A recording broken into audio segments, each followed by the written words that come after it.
here's the last part of gathering with people. Sometimes you'll be able to do this in a quiet way. Sometimes it'll take, you'll be specifically designed to keep dialogue going. But how many of you have been in a group before when a question is asked and all of a sudden nobody has anything to say? It just happened a minute ago, right in here, and so everyone's just still looking at you. And so what did I do to keep dialogue going just a minute ago? I called on someone that I knew their name already. So I said, Tim, when Tim and I were talking earlier today. Now, all of a sudden, Tim is obligated to talk back to me because I've mentioned his name, right? And so he's going to start talking back to me. I mean, he doesn't have to, but good chance that he will because I've started a conversation with him. So it's important for you to keep dialogue going. Evangel, do you guys as team captains, you did it last year? No, this is your first year. Sweet. How many of you, who did it last year, team captain? What's your name? Justin. Do you guys wear name tags all weekend or at TC? Are people supposed to wear name tags? Yeah. You know what? That is such an important tool to keep dialogue going, is to know someone's name. Many times when I'm speaking, last night I was speaking at the Oasis Center for their Christmas party, their volunteer thing. And there were a couple people in the room that I had met while we were standing in line for dinner. And during my talk, it had sort of gotten quiet and people were getting a little sleepy last night.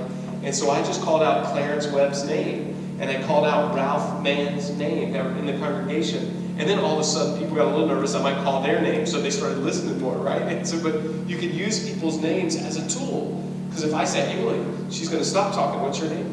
To Crystal, and listen to me, right? Because you were about to talk right then. Where I caught her, she was turning to talk. So use people's name to keep dialogue going. I think this is a valuable tool.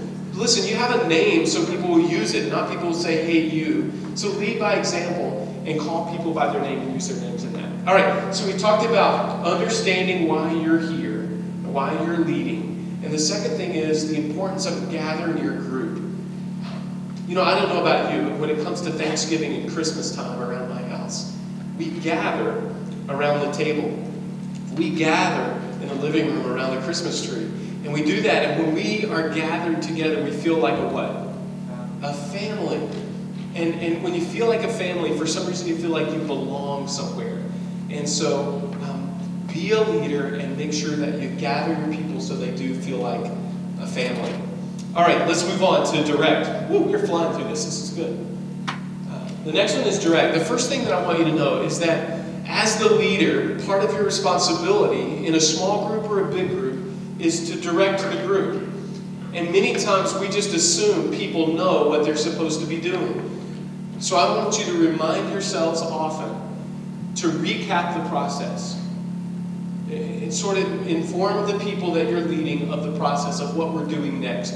Don't always assume, especially with kids who are middle schoolers.